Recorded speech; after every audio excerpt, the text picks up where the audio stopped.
Native plants for me began when I moved here, and my sister's neighbor in Del Mar said, "You must look at the work of Douglas Tallamy, read his book." He studies bugs, and he says bugs like the plants they grew up with. They've evolved together for thousands and millions of years. So if you want lots of bugs, you need to have the plants they like.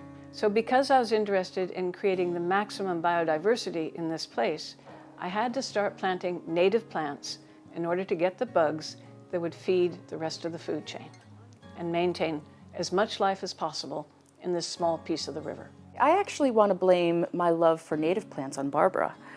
It's her fault. I started loving gardens and appreciating the natural world ever since I was a little girl. Ever since, I've just been going down the rabbit hole and expanding my gardens every year. And I love looking at the edge of the woods, the edge of the streets, edges of property. I think there's a lot of biodiversity there. But my thought for going to Bronx Road was that there's this hedge line, this sort of wildlife corridor that's been created since so much of the forest was taken down just this year. It's been quite a hot topic in the community.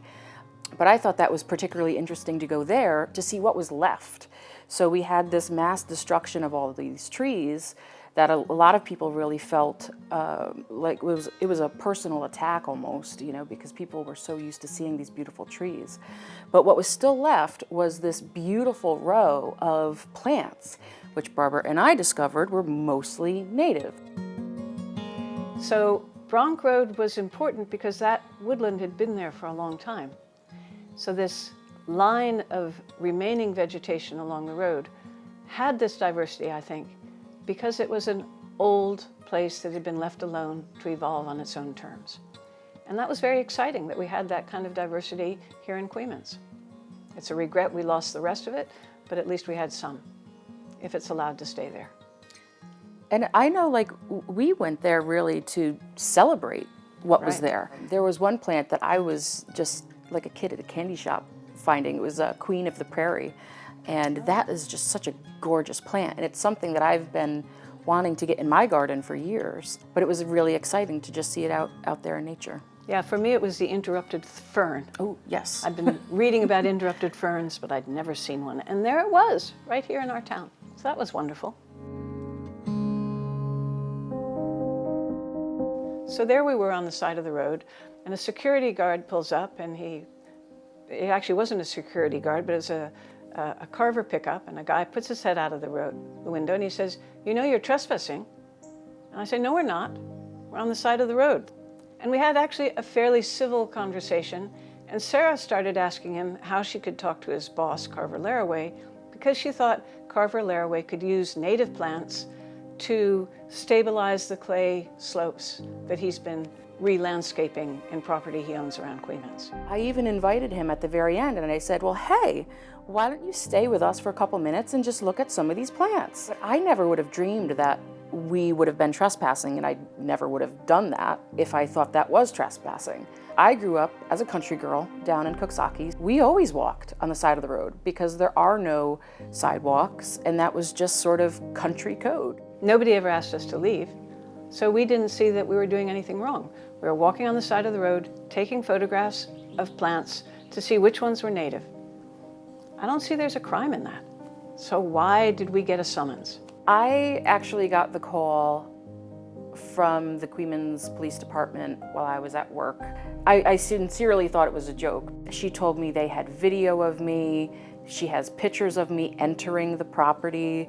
And I was saying to her on the phone, I didn't enter their property. To me, that means going into beyond the silt fence, absolutely defying the no trespassing signs, which I absolutely didn't do, and neither did Barbara.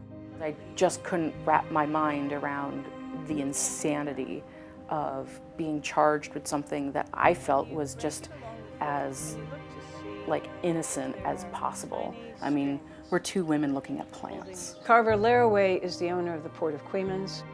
He doesn't like people who defend the natural world. When I spoke out about the value of a cottonwood tree that eagles were using to fish near the Yanni's restaurant, that tree was cut down within a week.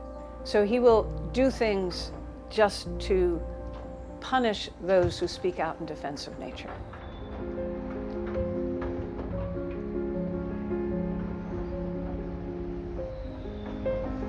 Our summons said we had to appear in Queeman's Court on the 20th of July. We met Carlo, our lawyer, just before going into the Queeman's town hall. And Carlo told us that he wanted to try and get the case dropped.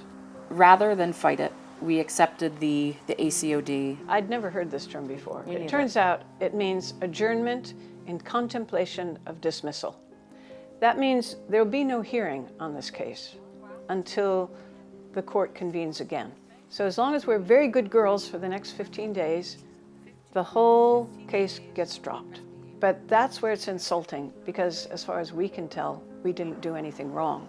Because Barbara and I had taken an interest, we're walking on the side of the road in broad daylight, and we were looking at plants. We were inquisitive. We were excited. You were showing me what dogwoods were and how to break the leaves and see the threads in the leaves. And we had such a great time. And I realized in reflecting that that was dangerous and scary for somebody like Carver, because we were taking joy out of nature.